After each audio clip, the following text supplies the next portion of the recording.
स्वागत है बच्चों आप सबका ज्योग्राफी ऑनलाइन क्लासेस में। आज हम ज्योग्राफी का पार्ट 1 में लेसन 7 है जिसका नाम है तृतीयक और चतुर्थक क्रियाकलाप और ये एनसीईआरटी बुक पर आधारित है। बच्चों हम किसी भी लेसन को पढ़ें तो उसके लिए ज़रूरी है उसकी समझ होना, और समझ तभी होगी जब हम उससे पूरी बुक की जो थीम है, जो कॉन्सेप्ट है, उसको अपने माइंड में क्लियर करें। ठीक है, तो सबसे पहले हम क्या करेंगे, इस पूरे लेसन को अपनी बुक के अकॉर्डिंग रीड करते हैं और उसमें जो आए हुए कुछ ऐसे पैराग्राफ हैं जिनको बुक के माध्यम से ही समझ सकते हैं, तभी उसके हम अच्छे से नोट्स भी बनाएंगे और आने वाले एग्ज़ाम में अच्छी तैयारी करके अपना अच्छा प्रेजेंटेशन कर सकते हैं। तो आइए चलते हैं अपने लेसन पर जिसका नाम है तृतीयक और चतुर्थक क्रियाकलाप। बच्चों आपने पहले जो 2 वीडियो मैंने बनाए थे उसमें प्राथमिक क्रिया और द्वितीयक क्रिया, इन दोनों को पढ़ा था। प्राथमिक में हम पर्यावरण के कार्यों से सीधे संपर्क में रहते हैं। द्वितीय क्रियाकलापों में यानी सेकेंडरी सेक्टर जो होता है उसमें प्राथमिक जो वस्तुएं हैं, प्राथमिक क्रियाकलाप के या प्राइमरी सेक्टर की जो वस्तुएं हैं उनका उपयोग करके हम उनको नया रूप दे करके, उनकी क्वालिटी बढ़ा करके या फिर विनिर्माण करके, नया निर्माण करके हम नया रूप दे करके उसका उपयोग करते हैं। और तृतीय क्रियाकलाप में क्या है, तृतीयक में हम जो तैयार वस्तुएं हैं उनको सेवाओं के माध्यम से उपयोग करते हैं, या हम उन वस्तुओं का प्रयोग करते हैं, उन सेवाओं का, उन सुविधाओं को प्राप्त करते हैं जो हमारे लिए आसानी से अवेलेबल हो जाती हैं। तो आइए चलते हैं। देखिए, कह रहे हैं जब हम बीमार पड़ते हैं तो आप किसी डॉक्टर को बुलाते हैं अथवा आप पारिवारिक डॉक्टर के पास जाते हैं। कभी कभी आपके माता पिता उपचार के लिए आपको अस्पताल ले जाते हैं। विद्यालय में आपको अध्यापक पढ़ाते हैं। किसी भी विवाद की स्थिति में कानूनी राय लेने के लिए वकील के पास जाते हैं। इसी प्रकार अनेक व्यवसायी होते हैं जो फीस का भुगतान होने पर अपनी सेवाएं प्रदान करते हैं। अतः सभी प्रकार की सेवाएं विशिष्ट कलाएं होती हैं जो भुगतान के बदले प्राप्त होती हैं। स्वास्थ्य, शिक्षा, विधि, प्रशासन और मनोरंजन इत्यादि को व्यावसायिक कुशलता की आवश्यकता है। इन सेवाओं को अन्य सैद्धांतिक ज्ञान और क्रियात्मक प्रशिक्षण की आवश्यकता होती है। इस पूरे पैराग्राफ में हमने देखा कि हमें क्या क्या सेवाएं प्राप्त हुई। पहली सेवा कौन सी हमें प्राप्त हुई? डॉक्टर की। फिर उसके बाद हमने और क्या देखा? अध्यापक की, फिर वकील की। इस प्रकार से हमने जितनी भी सेवाएं प्राप्त हुई हैं या उस सेवाओं को प्राप्त करके हम जो फीस उसका भुगतान करते हैं, ये सब किस में आता है? तृतीय क्रियाकलाप में। ठीक है, अब मुझे लगता है आपको थोड़ा थोड़ा सा समझ में आ रहा होगा। आर्थिक विकास की प्रारंभिक अवस्थाओं में लोगों का एक बड़ा अनुपात प्राथमिक सेक्टर में कार्य करता था। यानी पहले जो होता था, इकोनॉमी की जब डेवलप हुई थी उसके फर्स्ट स्टेज पर लोग क्या करते थे? प्राथमिक सेक्टर यानी प्राइमरी सेक्टर में ज़्यादा लोग कार्य करते थे। एक विकसित अर्थव्यवस्था में बहुसंख्यक श्रमिक तृतीय क्रियाकलापों में रोजगार पाते हैं और अपेक्षाकृत कम संख्या में द्वितीय सेक्टर में कार्यरत होते हैं। ठीक, तृतीय क्रियाकलापों में उत्पादन और विनिमय दोनों शामिल होते हैं। ये जो चैप्टर है तृतीय का, इसमें क्या होता है? उत्पादन और विनिमय, एक्सचेंज, दोनों शामिल होते हैं। उत्पादन में सेवाओं की उपलब्धता शामिल होती है जिनका उपयोग किया जाता है। उत्पादन में सेवा, जैसे कि आपने ऊपर देखा, जो जो सेवाएं हैं वो चाहे शिक्षा की हो, कानून की हो, डॉक्टर की हो, इस प्रकार से सेवाएं होती हैं और जिनका हम उपयोग करते हैं। उत्पादन को परोक्ष रूप में पारिश्रमिक और वेतन के रूप में मापा जाता है। जो हमें सेवाएं प्राप्त होती हैं उसके बदले में हम क्या देते हैं? वेतन या पारिश्रमिक के रूप में उसका भुगतान करते हैं। विनिमय के अंतर्गत व्यापार, परिवहन और संचार सुविधाएं शामिल होती है। विनिमय क्या होता है? इसके अंदर क्या क्या क्या क्या आता है? एक तो व्यापार आता है। व्यापार से आप परिचित हैं, नहीं तो अभी आगे इस लेसन में आपको समझाया जाएगा बहुत अच्छे तरीके से। परिवहन, आने जाने के जो साधन है। संचार सुविधाएं, कम्युनिकेशन जो है हमारी सुविधाएं में प्राप्त होती हैं। उसके बाद जिनका उपयोग दूरी को निष्प्रभाव करने के लिए किया जाता है। ये सभी जो व्यापार और संचार है इसको दूरी को कम करने के लिए। संचार का काम क्या है? हम कहीं दूर बैठे अपने रिलेटिव को संचार के माध्यम से, सूचना के माध्यम से, बहुत सारे साधन हैं जिनका उपयोग करके हम डिस्टेंस जो हमारी आपस की है बिल्कुल कम कर देते हैं। मान लो कोई हमसे 1000 किलोमीटर की दूरी पर बैठा है, हम वहाँ तक नहीं जा सकते, तो ये जो सुविधाएं हैं, कौन सी? संचार की सुविधाएं हैं। इनके द्वारा हम उसे कॉल कर सकते हैं, वीडियो कॉल कर सकते हैं, इंटरनेट के माध्यम से बिल्कुल लगता है कि हमारे आमने सामने बैठते हैं। तो इस दूरी को हम निष्प्रभाव कर सकते हैं। इसलिए तृतीय क्रियाकलापों में मूर्त वस्तुओं के उत्पादन के बजाय सेवाओं का व्यावसायिक उत्पादन शामिल होता है। वे भौतिक कच्चे माल के प्रक्रमण में प्रत्यक्ष रूप से शामिल नहीं होती। एक देखिए, इसमें बहुत सारे उदाहरण दिए गए हैं इस पैराग्राफ में। एक नलसाज, बिजली मिस्त्री, तकनीशियन, धोबी, नाई, दुकानदार, चालक और कोषपाल, अध्यापक, डॉक्टर, वकील और प्रकाशक इत्यादि का काम इनका सामान्य उदाहरण। ये बहुत सारे उदाहरण हैं तृतीय क्रियाकलाप के। इसमें क्वेश्चन बनता है कि तृतीय क्रियाकलापों के किन्हीं 3 उदाहरण को बताइए या लिखिए। तो ये बहुत सारे उदाहरण हैं, इतने दिए गए हैं। आप इनमें से कोई 3 या 5 जो भी पूछे जाए एग्जाम में, आप इनको लिख सकते हैं। उसके बाद है तृतीय क्रियाकलापों के प्रकार। अब देखिए कितने प्रकार के तृतीय क्रियाकलाप हैं। अब तक आप जान गए, देखिए बच्चों, कि कौन कौन से मुख्य हैं। ये एक टेबल बनाई गई है, इसको आपको बाद में क्लियर कर देंगे। देखिए, हम पत्र भेजते हैं, दूरभाष पर बातें करते हैं, और इसके अलावा अध्ययन के लिए अध्यापकों के पास जाते हैं, रुग्ण होने या बीमार होने पर डॉक्टर की सेवाएं लेते हैं। इस प्रकार व्यापार, परिवहन, संचार, सेवाएं कुछ तृतीय क्रियाकलाप हैं जिनकी हम इस सेक्टर में चर्चा करेंगे। उसके बाद देखिए व्यापार और वाणिज्य। अब पहला जो तृतीय क्रियाकलाप है वो कौन सा है? व्यापार। व्यापार किसे कहते हैं? वस्तुतः अन्यत्र उत्पादित मदों का क्रय और विक्रय। क्रय और विक्रय यानी खरीदना और बेचना किसमें होता है? व्यापार में। फुटकर और थोक व्यापार। व्यापार में कितने प्रकार हुआ? 2 प्रकार का। एक तो हो गया फुटकर और दूसरा हो गया थोक। अथवा वाणिज्य की सभी सेवाओं का विशिष्ट उद्देश्य क्या है? लाभ कमाना। ये सारा काम कस्बों और नगरों में होता है जिन्हें व्यापारिक केंद्र कहा जाता है। व्यापारिक केंद्र क्या है? जहाँ पर क्रय विक्रय हो, जहाँ पर थोक व्यापार हो और ये फुटकर व्यापार हो, और इन सब का उद्देश्य क्या होता है? लाभ कमाना। ऐसे सेंटर क्या कहलाते हैं? व्यापारिक केंद्र। उसके बाद स्थानीय स्तर पर वस्तु विनिमय से लेकर अंतर्राष्ट्रीय सोपान पर मुद्रा विनिमय तक व्यापार के उत्थान ने अनेक केंद्रों और संस्थाओं को जन्म दिया है, जैसे व्यापारिक केंद्र अथवा संग्रहण और वितरण बिंदु। अब आइए देखिए कौन कौन से है व्यापारिक केंद्र और ये विपणन के केंद्र। पहला है ग्रामीण विपणन केंद्र। जैसा कि विपणन माने वहाँ तक चीज़ें पहुँचाना, वस्तुओं को पहुँचाना और उसका विस्तार करना। तो कौन सा है? ग्रामीण। निकटवर्ती बस्तियों का पोषण। हमने देखा, हम जहाँ रहते हैं हमारे आसपास ग्रामीण, अगर हम ग्रामीण क्षेत्रों में या गांव में रहते हैं तो हमारे आसपास कोई ना कोई दुकान होगी या फिर हमें डेली नीड्स की वस्तुएं उपलब्ध कराने कोई ऐसा एरिया होगा जो कि हमें सुविधाओं को उपलब्ध कराता है। तो निकटवर्ती बस्तियों का पोषण करते हैं ऐसे केंद्र। ये अर्धनगरीय होते हैं। अर्धनगरीय शब्द है। अर्धनगरीय किसे कहते हैं? इधर माना कि यहाँ पर शहर है और यहाँ पर है गांव, ये सिटी है और ये है अर्बन एरिया। इसका बीच यानी इसको, सिटी को और गांव को मिलाने वाला एक जो एरिया होता है वो क्या कहलाता है? अर्धनगरीय। अर्धनगरीय ये ना तो पूरी तरह से गांव का क्षेत्र होता है और ना ही पूरी तरह से नगर का क्षेत्र होता है। तो इसको हम क्या कहेंगे? अर्धनगरीय केंद्र होते हैं। और इसको दूसरी भाषा में, भौगोलिक भाषा में कहते हैं ग्राम सातत्य केंद्र। यानी ग्रामीण और केंद्र, शहरों को मिलाने वाले जो केंद्र होते हैं उनको हम क्या कहेंगे? ग्राम सातत्य केंद्र, या आपके इस कोर्स के अकॉर्डिंग अर्धनगरीय केंद्र भी उन्हें कहते हैं। ये अत्यंत अल्पवर्धित प्रकार के व्यापारिक केंद्रों के रूप में सेवा करते हैं। यहाँ व्यक्तिगत और व्यावसायिक सेवाएं सुविकसित नहीं होती हैं।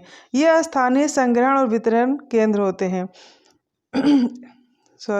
इनमें से अधिकांश केंद्रों में मंडियां और फुटकर व्यापार क्षेत्र भी होते हैं। ये स्वयं में नगरीय नहीं होते हैं, किंतु ग्रामीण लोगों की अधिक मांग वाली वस्तुओं और सेवाओं को उपलब्ध कराने वाले महत्वपूर्ण केंद्र होते हैं।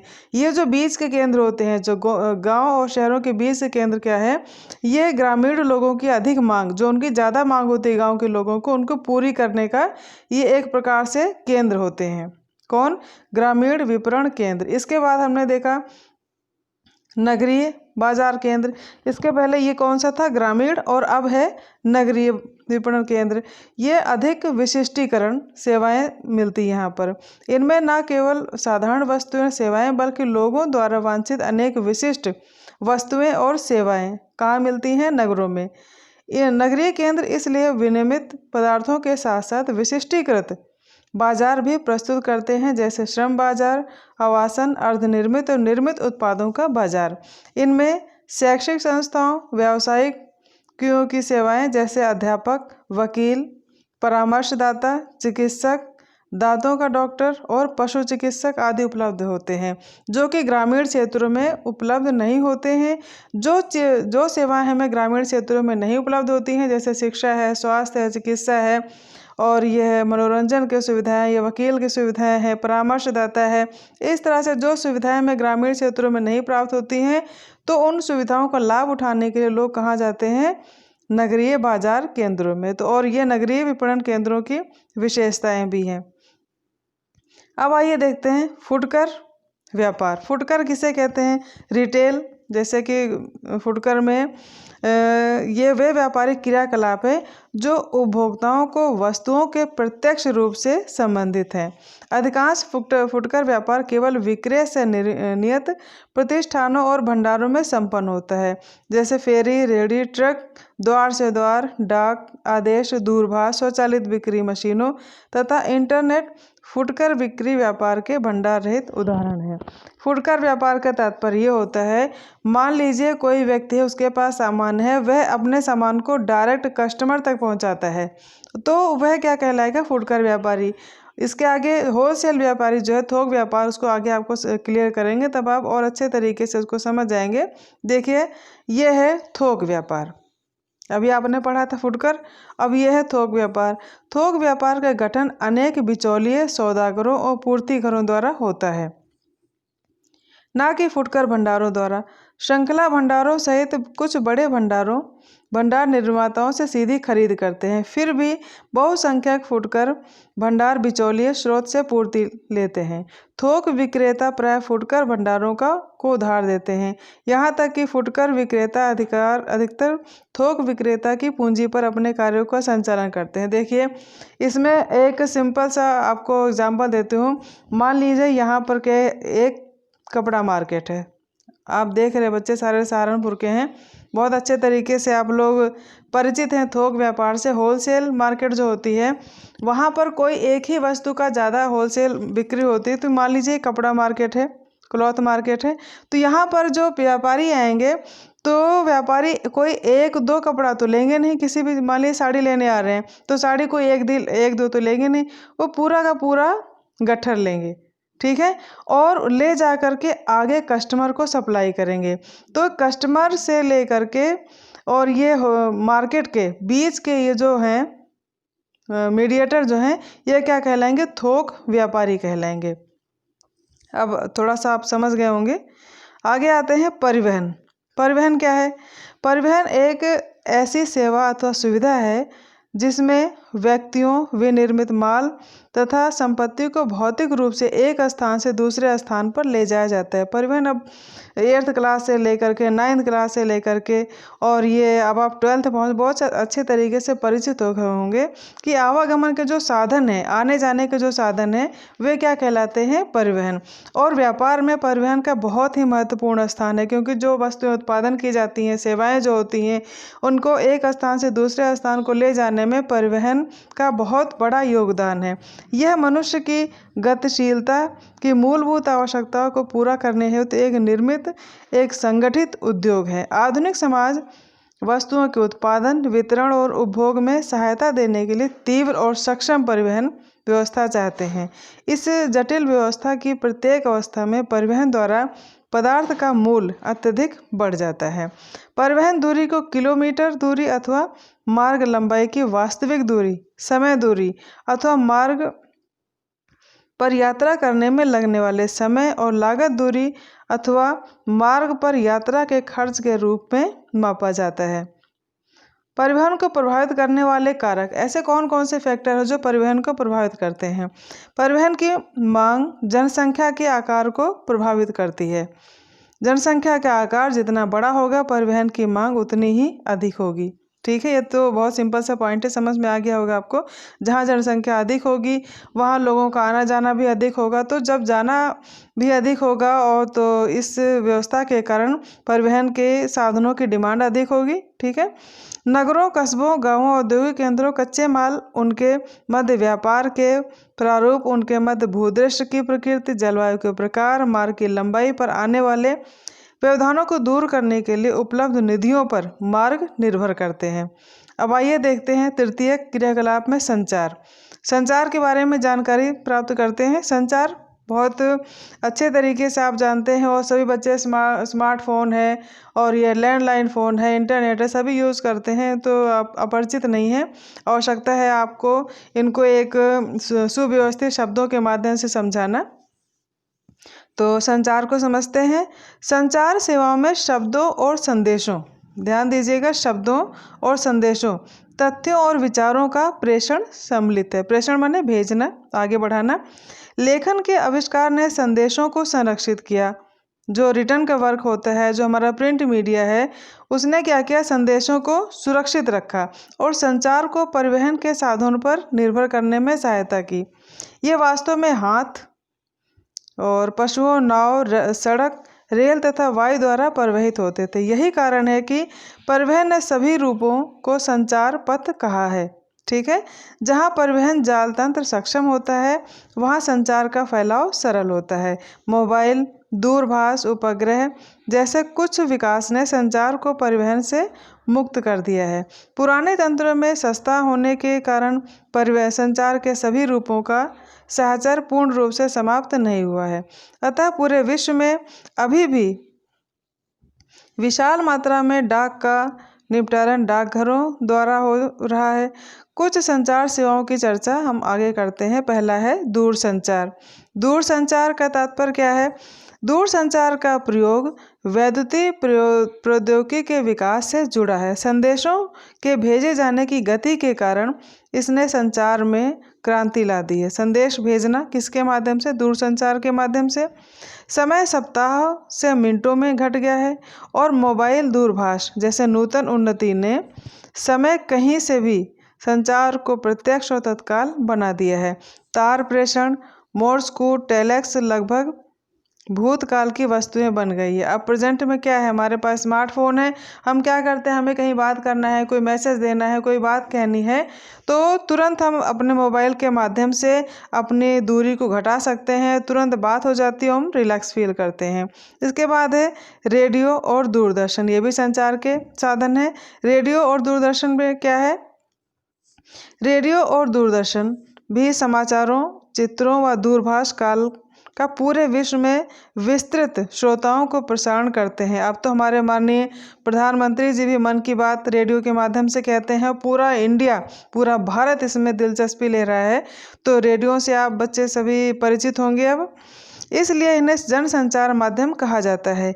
वे विज्ञापन एवं मनोरंजन के लिए महत्वपूर्ण हैं। समाचार पत्र विश्व के सभी कोनों से घटनाओं का प्रसारण करने में सक्षम होते हैं।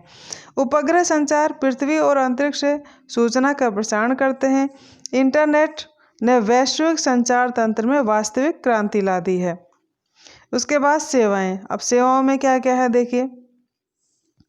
सेवाएं विभिन्न स्तरों पर पाई जाती हैं। कुछ सेवाएं उद्योगों को चलाती हैं, कुछ लोगों को, और कुछ उद्योगों और लोगों दोनों को।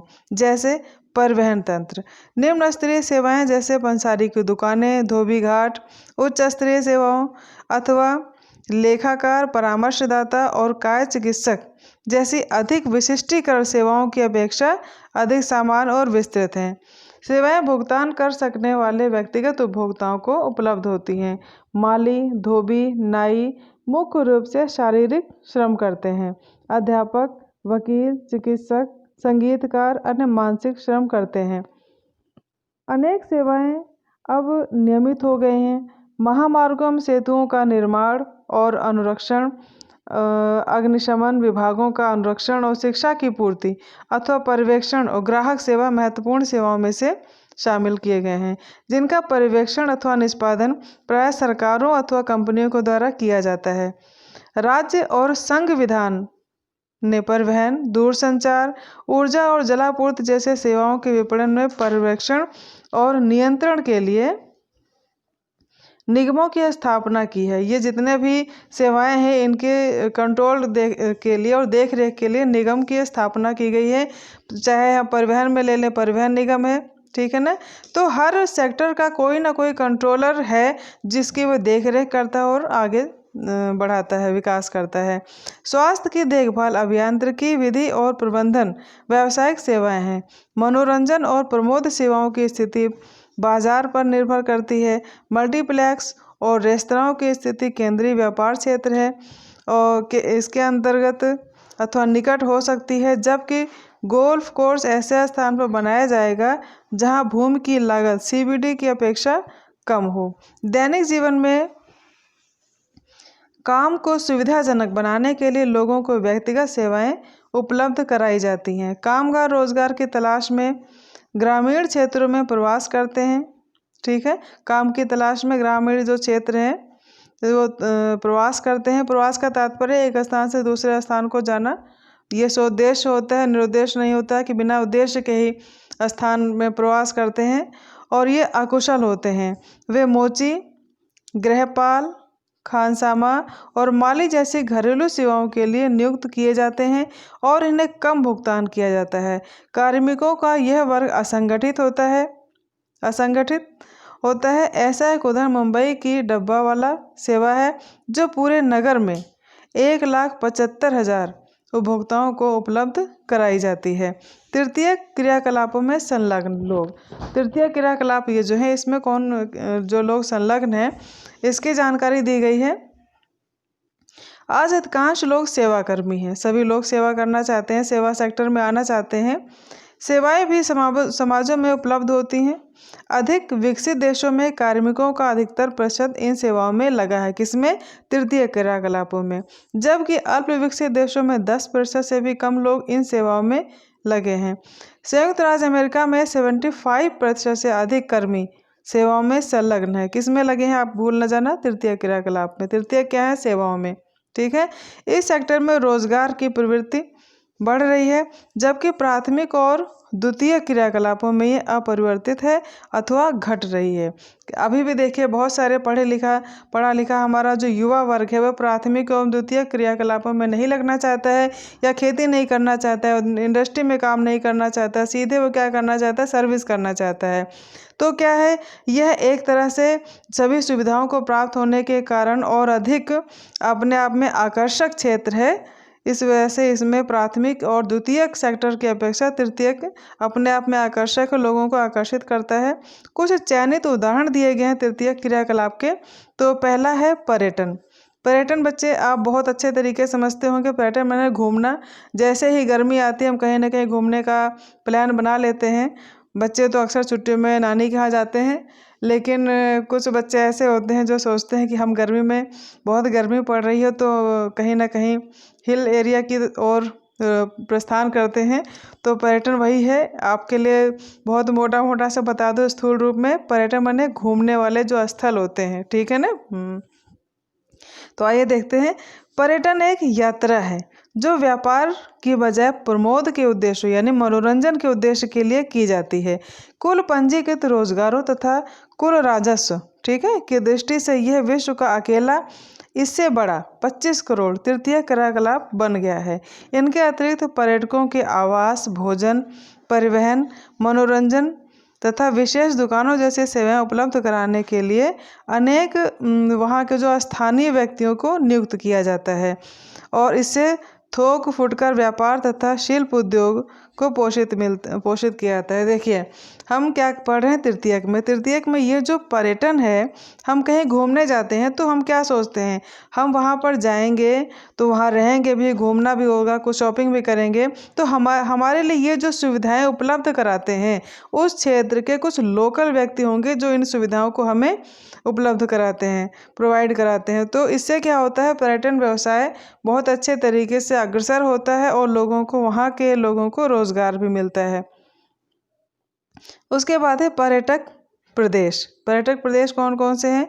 भूमध्य सागर, ये देखिए इसमें दिया गया है, भूमध्य सागरीय तट के चारों ओर कोषण स्थान तथा भारत का पश्चिमी तट विश्व के लोकप्रिय पर्यटक गंतव्य स्थानों में एक है।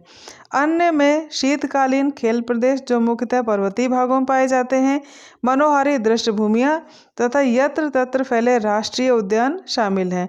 स्मारकों, विरासत स्थलों और सांस्कृतिक स्थल जो होते हैं वो पर्यटकों के लिए बहुत अधिक महत्वपूर्ण स्थल होते हैं। अब आइए देखते हैं पर्यटन को प्रभावित करने वाले कारक कौन कौन से हैं। पहला है इसमें मांग। विगत शताब्दी से अवकाश के लिए मांग तीव्रता से बढ़ी है। छुट्टी के लिए जो एप्लीकेशन होती है, मांग ज़्यादा बढ़ जाती है। क्यों?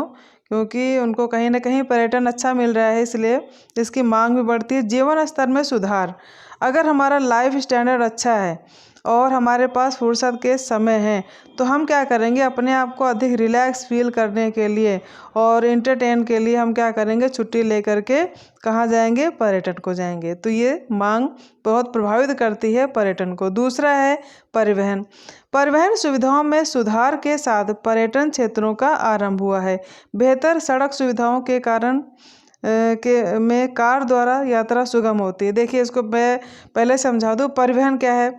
हम कहीं जाने का प्लान बनाते हैं तो सोचते हैं उस स्थल पर पहुंचने के लिए हमारे पास जो साधन है, वहां पर पहुंचने के जो आने जाने के साधन वो आसानी से हमें अगर सुलभ हैं फिर तो हम वहां जाना पसंद करेंगे। अदरवाइज हमें अगर जाने में परेशानी हुई, हमने वहां धक्के खाए, मुसीबतों का सामना किया, तो नेक्स्ट टाइम ना तो हम खुद जाएंगे और ना किसी दूसरे को जाने के लिए सलाह देंगे। ठीक है ना।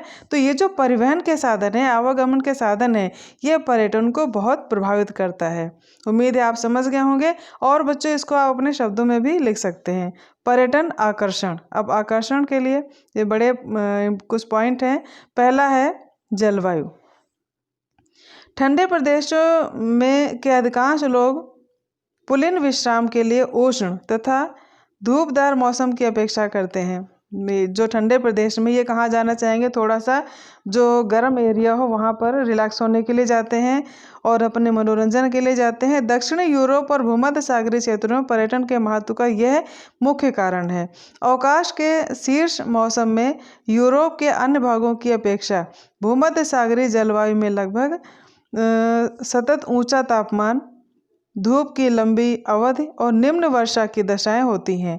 शीतकालीन अवकाश का आनंद लेने वाले लोगों की विशिष्ट जलवायु ज़रूरतें होती हैं, जैसे या तो अपने गृह क्षेत्रों की तुलना में ऊंचे तापमान अथवा स्कीइंग के लिए अनुकूल हिमावरण। तो ये इतनी दशाएं होती हैं जलवायु के अंतर्गत। अब आइए देखते हैं भूदृश्य। ये देखिए इस चित्र में दिखाया गया है स्विट्जरलैंड में बर्फ से ढकी पर्वत चोटी पर स्कीइंग करते पर्यटक। ये भी देखिए पर्यटक हैं, यहाँ पर जाते हैं, बर्फ के क्षेत्रों में स्कीइंग करते हैं और आनंद लेते हैं पर्यटन का। अब अगला जो पॉइंट है पर्यटन को प्रभावित करने वाला, वह है भूदृश्य। कई लोग आकर्षित करने वाले पर्यावरण में अवकाश बिताना पसंद करते हैं, जिसका प्राय अर्थ होता है पर्वत, झीलें, दर्शनीय समुद्री तट और मनुष्य द्वारा पूर्ण रूप से अपरिवर्तित भूदृश्य यानी नेचुरल लैंडस्केप जो होता है वह लोगों को अधिक आकर्षित करता है। जहां मानवीय हस्तक्षेप कम से कम हो, वो प्रकृति को देखने जाते हैं, ना कि मनुष्य के द्वारा बनाए गए कल्चरल लैंडस्केप को। तो जहाँ भूदृश्य उनको अधिक अट्रैक्ट करता है वहाँ पर लोग अधिक जाना पसंद करेंगे और भूदृश्य के कारण ही पर्यटन प्रभावित होता है। उसके बाद है इतिहास एवं कला। हम कहाँ जाना पसंद करेंगे? हिस्टोरिकल प्लेसेस पर। किसी क्षेत्र के इतिहास और कला में संभावित आकर्षण होता है। लोग प्राचीन और सुंदर नगरों, पुरातत्व के स्थानों पर जाते हैं और किलों, महलों और गिरजाघरों को देखकर आनंद उठाते हैं। बच्चों, हमारे प्राचीन काल के जो स्थापत्य कला है वे बहुत ही अमूल्य धरोहर है, हमारे लिए बहुत ही बहुमूल्य है। तो इसे देखने के लिए हम अक्सर समय निकाल कर जाते ही हैं और इससे हमारा पर्यटन प्रभावित होता है और जिससे हमारे जो देश के विकास के लिए आवश्यक है। संस्कृति और अर्थव्यवस्था, मानव जातीय और स्थानीय रीतियों को पसंद करने वालों को पर्यटन लुभाता है। यदि कोई प्रदेश पर्यटकों की ज़रूरतों को सस्ते दाम में पूरा करता है तो वह अत्यंत लोकप्रिय हो जाता है। ठीक है ना। घरों में रुकना एक लाभदायक व्यापार बनकर उभरा है, जैसे कि गोवा में हेरिटेज होम्स तथा कर्नाटक में मेडिकेरे और कूर्ग। ठीक है, तो ये था पर्यटन। उसके बाद देखते हैं जो आपके लिए ज़रूरी है, भारत में समुद्र पार रोगियों के लिए स्वास्थ्य सेवाएं। यह भी इम्पोर्टेंट पॉइंट है, इसको आप ध्यान से देखिए। 2005 में संयुक्त राज्य अमेरिका से उपचार के लिए 55,000 रोगी भारत आए। ध्यान से सुनिएगा बच्चों, 2005 में अमेरिका से अपना ट्रीटमेंट कराने के लिए कितने लोग आए? 55,000 पेशेंट भारत आए थे। तो यूएसए यानी जो संयुक्त राज्य अमेरिका है, स्वास्थ्य सेवा तंत्र के अंतर्गत प्रतिवर्ष होने वाले लाखों शल्यकर्मी यानी जो सिजेरियन है की तुलना में ही संख्या बहुत कम है। भारत विश्व में चिकित्सा पर्यटन में अग्रणी देश बन गया। देखिए, हमने भी क्या पढ़ा था, पर्यटन घूमने का स्थल पढ़ा था ना, तो उनको प्रभावित करने वाले कारक। अब यहाँ एक शब्द हमको मिला है, चिकित्सा पर्यटन। चिकित्सा पर्यटन क्या होता है? हमारा देश जो भारत है, यहाँ पर चिकित्सा की सुविधाएं अन्य देशों की अपेक्षा अब बेहतर हो गई हैं और इसका कारण क्या है कि हमारा जो ज्ञान है, जो हमारा शोध है स्वास्थ्य के क्षेत्र में, वो बहुत ही बेहतर हो गया है और ये सुविधाएं हमें हम लोगों को, हमारे देश के लोग जो हैं, जो चिकित्सा कर्मी हैं और हमारी जो सरकार है, कम दामों में या फिर कम भुगतान के रूप में अन्य लोगों को प्रदान करती है, जिससे हमारा भारत क्या है, चिकित्सा पर्यटन बन गया है। तो बहुत खुशी की बात है कि हमारा भारत विकास कर रहा है, विकास श्रेणी में अग्रसर है। महानगरों में अवस्थित विश्व स्तरीय अस्पताल संपूर्ण विश्व में रोगियों का उपचार करता है। भारत और थाईलैंड, सिंगापुर, मलेशिया जैसे विकासशील देशों को चिकित्सा पर्यटन से अनेक लाभ हुए हैं। चिकित्सा पर्यटन के अतिरिक्त चिकित्सा परीक्षण, ये जो जांच होती है, और आंकड़े के निर्वचन के वाह्य स्रोतन के प्रति की ओर झुकाव पाया जाता है। एक शब्द है वाह्य स्रोतन। वाह्य स्रोतन आपको आगे समझाया जाएगा, ठीक है ना। तो अभी आप इसको थोड़ा सा देख लीजिए। भारत, स्विट्जरलैंड और ऑस्ट्रेलिया के अस्पताल विकिरण बिंबों के अध्ययन से लेकर चुंबकीय अनुनाद बिंबों के निर्वचन और पराश्रय परीक्षणों तक ही विशिष्ट चिकित्सा सुविधाओं को उपलब्ध करा रहे हैं। वाह्य स्रोतन में यदि गुणवत्ता में सुधार करने अथवा विशिष्ट सेवाएं उपलब्ध कराने पर केंद्रित है तो वाह्य स्रोतन रोगियों के लिए अत्यधिक लाभ होगा। ठीक है ना। अब ये वाह्य स्रोतन क्या होता है? वाह्य स्रोतन का तात्पर्य होता है बच्चों कि मान लीजिए हम कोई किसी प्रोडक्ट का किसी वस्तु का उत्पादन कर रहे हैं, ठीक है ना। वस्तु का उत्पादन करने के साथ साथ हमको, यह एक फैक्ट्री है हमारे यहाँ सरकार के अधीन। ये फैक्ट्री किसके अधीन है? सरकार के अधीन। सरकार को इसमें जो वस्तुएं उत्पादित हो रही हैं उतनी ना तो क्वालिटी आ रही है और ना इसकी मात्रा बढ़ रही है। तो क्या करेगी, इस वस्तु का उत्पादन जो इस फैक्ट्री में हो रहा है किसी कंपनी के हाथों में सौंप देगी, उसको कॉन्ट्रैक्ट दे देगी कि आप इस वस्तु का उत्पादन कीजिए और कम लागत में, ठीक है ना, कम लागत में दीजिए, अच्छी क्वालिटी दीजिए। तो क्या होगा, वह जो प्रोडक्ट यहाँ उत्पादित हो रहा था वह यहाँ फैक्ट्री में होने लगेगा। तो ये फैक्ट्री क्या करेगी, इसमें मन लगाकर और अच्छे क्वालिटी दे करके वस्तुओं का उत्पादन करेगी। तो यह फैक्ट्री सरकार के अधीन ने जो इसको कॉन्ट्रैक्ट दिया, ये इसके लिए क्या हो जाएगी, वाह्य स्रोत हो जाएगी। ठीक है, कोई बात नहीं, अगर आपको थोड़ा समझ में आ गया ठीक है, नहीं तो अगले वीडियो में आपको क्वेश्चन आंसर के माध्यम से अच्छे तरीके से समझाया जाएगा। आप ध्यान से इसको पढ़िए। आगे चतुर्थ क्रियाकलाप। बच्चों अभी तक आपने तृतीयक देखे, अब चतुर्थ में क्या है? चतुर्थ में है, देखिए, बहुराष्ट्रीय कंपनी के मुख्य कार्यकारी अधिकारी, चिकित्सीय प्रतिलेखक और के बीच क्या समानता है? ठीक है, ये सभी लोग सेवा सेक्टर के उस भाग में कार्य करते हैं जो ज्ञानोन्मुखी है। इस सेक्टर को चतुर्थ और पंचम क्रियाकलापों में विभक्त किया जाता है। चतुर्थ क्रियाकलापों में कुछ उदाहरण निम्नलिखित है, जैसे सूचना का संग्रहण, उत्पादन और प्रकीर्णन अथवा सूचना का उत्पादन भी चतुर्थ क्रियाकलाप अनुसंधान और विकास पर केंद्रित होता है। देखिए, तृतीयक में हमने सेवा पढ़ा और चतुर्थ में क्या है, जो बहुत सारे हमें परामर्शदाता हैं, जो सलाहकार हैं, वे सब इस चतुर्थ सेक्टर में आते हैं। ठीक है ना। उसके अलावा बाह्य स्रोतन के परिणाम स्वरूप भारत, चीन, पूर्वी यूरोप, इजराइल, फिलीपींस, कोस्टारिका में बड़ी संख्या में कॉल सेंटर खुले हैं। इनमें से इन देशों में काम उत्पन्न हुए हैं। बाह्य स्रोतन इन देशों में आ रहा है जहां सस्ता और कुशल श्रम उपलब्ध हैं। ये उत्प्रवास वाले देश हैं। बाह्य स्रोतन के द्वारा काम उपलब्ध होने से इन देशों में प्रवास कम हो सकता है।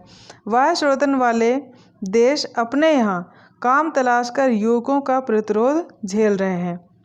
ठीक है। बाह्य स्रोतन का तात्पर्य आप समझ रहे हैं कि हमें अगर अपने यहाँ पर कोई कार्य सफलतापूर्वक नहीं कर रहे हैं तो उसका कॉन्टैक्ट हम अदर कंपनी को दे देते हैं, तो वे क्या करते हैं, कम लागत में अच्छा प्रोडक्ट का बना करके आगे सप्लाई करते हैं। अब आइए देखते हैं पंचम क्रियाकलाप। पंचम में क्या होता है, उच्चतम स्तर के निर्णय लेने वाले नीतियों का निर्माण करना। ये जो उच्चतम हाई लेवल के जो इसमें सलाहकार होते हैं, ये इसी क्रियाकलाप के अंतर्गत शामिल किए जाते हैं। पंचम क्रियाकलाप वे सेवाएं हैं जो नवीन एवं वर्तमान, देखिए बॉक्स में दिया गया बहुत आसान तरीके से, तो पंचम क्रियाकलाप वे सेवाएं हैं जो नवीन एवं वर्तमान विचारों की रचना, उनके पुनर्गठन और व्याख्या, आंकड़ों की व्याख्या और प्रयोग तथा नई प्रौद्योगिकी के मूल्यांकन पर केंद्रित होती है।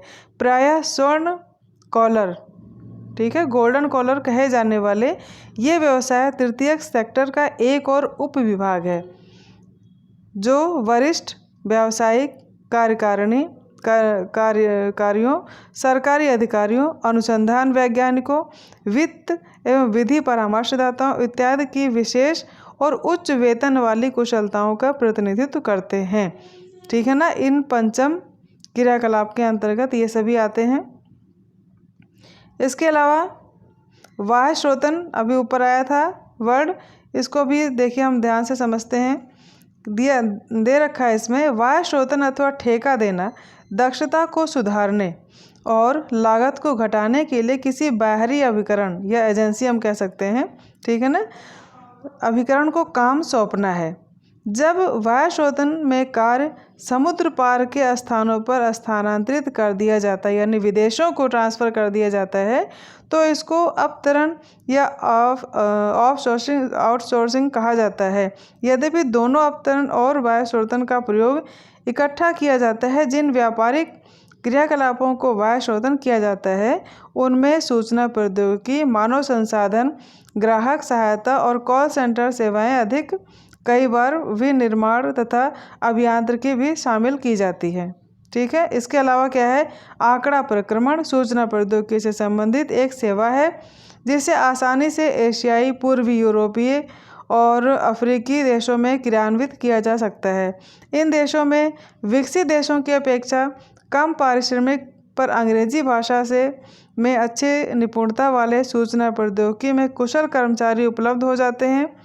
अतः हैदराबाद अथवा मनीला में स्थापित एक कंपनी भौगोलिक सूचना तंत्र की तकनीक पर आधारित परियोजना पर संयुक्त राज्य अमेरिका अथवा जापान जैसे देशों के लिए काम करती है। अब एक अगला पॉइंट है यहाँ पर, अंकीय विभाजन। अंकीय विभाजन किसे कहते हैं? अंकीय, जैसा कि शब्द से ही तात्पर्य है, अंक के द्वारा जिसका जो विभाजन हो वह अंकीय विभाजन है। और इसके अंतर्गत विभाजन किसका किया गया अंकों द्वारा, वो देखते हैं। सूचना और सूचना प्रौद्योगिकी यानी इंफॉर्मेशन और ये जो टेक्नोलॉजी है हमारे पास आधारित विकास से मिलने वाले अवसरों का वितरण पूरे ग्लोब पर असमान रूप से वितरित है। हमारी इस पृथ्वी पर, जो हमारी पृथ्वी है, इस पर पूर्ण रूपेण ये संचार और प्रौद्योगिकी का विकास पूरी तरह से नहीं है। ठीक है ना। तो ये असमान है, ये नहीं कि हमारे पास जो है जो सूचना और प्रौद्योगिकी है ये हर जगह पर एक समान, इसका वितरण क्या है, असमान है। देशों में विस्तृत आर्थिक, राजनीतिक और सामाजिक भिन्नताएं पाई जाती हैं। निर्णायक कारक यह है कि कोई देश कितनी शीघ्रता से अपने नागरिकों को सूचना और संचार प्रौद्योगिकी तक पहुंच सके और उनका लाभ उपलब्ध करा सकता है। विकसित देश सामान्य रूप से इस दिशा की ओर आगे बढ़ गए हैं, जबकि विकासशील देश पिछड़े हैं। विकसित देशों में हम देखें जैसे जापान है और ये जापान है, अमेरिका है, ब्रिटेन है, इन देशों में अभी भी देखिए सूचना प्रौद्योगिकी हम क्या करते हैं, मोबाइल अभी हम 4G पर हैं, वहाँ पर 5G हो गया है, ये इससे भी आगे की टेक्नोलॉजी बढ़ गई है। तो यह जो अंकीय विभाजन है हमारे पास, उनमें हमारा जो विकासशील देश भारत है या भारत जैसे और भी देश हैं, ये अभी भी कुछ पीछे हैं, जबकि विकसित देश सूचना प्रौद्योगिकी के क्षेत्र में हमसे बहुत आगे हैं। हमारे लिए जो आवश्यकताएं हैं अभी प्राइमरी नीड्स हम पर ही अटके हैं, और वहाँ पर क्या है, वहाँ पर विकास जो है ये सूचना प्रौद्योगिकी के माध्यम से और अधिक आगे बढ़ चुका है। वहाँ के नागरिक हाई टेक्नोलॉजी बेस पर विकास करते हैं। ठीक है, तो ये तो था अंकीय विभाजन। और बच्चों ये पूरा लेसन हो गया है कंप्लीट, और इसमें देखिए जो तालिका बनी हुई है इसमें कुछ पॉइंट ये दिए गए हैं, लाल कॉलर, स्वर्ण कॉलर, श्वेत, धूसर, नीला, गुलाबी। तो आपको क्या करना है, मैंने आपको अभी प्राथमिक क्रिया में जो वीडियो बनाया था, द्वितीय क्रिया में वीडियो बनाया था, उसमें इन तीनों के ही अर्थ बताए थे। प्राथमिक में था लाल कॉलर और द्वितीयक में था नीला कॉलर, और इनमें तृतीयक में जो है कौन सा कॉलर मैंने बताया है, गोल्डन कॉलर भी है। तो इस तरह से अलग अलग क्रियाकलापों को अलग अलग कॉलर के नाम से अभिहित किया गया है। तो ये तो था बच्चों आपका पूरा लेसन, जो कि NCERT बुक के आधार पर था। आपको क्या करना है, सबसे पहले इस वीडियो को बहुत अच्छे तरीके से समझना है, क्योंकि बिना बुक से समझे आप कोई भी नोट्स बनाओगे आपका अधूरा ही रहेगा। जब तक आप लेसन को बुक के हिसाब से नहीं पढ़ेंगे, बुक के अकॉर्डिंग नहीं उसको पढ़ेंगे समझेंगे, आपको नोट्स बनाने में भी दिक्कत आएगी। तो बच्चों मैंने ये लेसन आपको बहुत अच्छे तरीके से समझा दिया है। उम्मीद है कि आपने इस लेसन को समझ लिया होगा, और अगर आपको वीडियो अच्छा लगा हो तो लाइक करें, शेयर करें, सब्सक्राइब करें चैनल को, जिससे कि इस लेसन का जो क्वेश्चन आंसर है, very very important question answer, मैं अगले वीडियो में आपको बना के भेजूंगी। तो तब तक बच्चों अपना ध्यान रखिए, स्वस्थ रहें, खुश रहें। Thank you.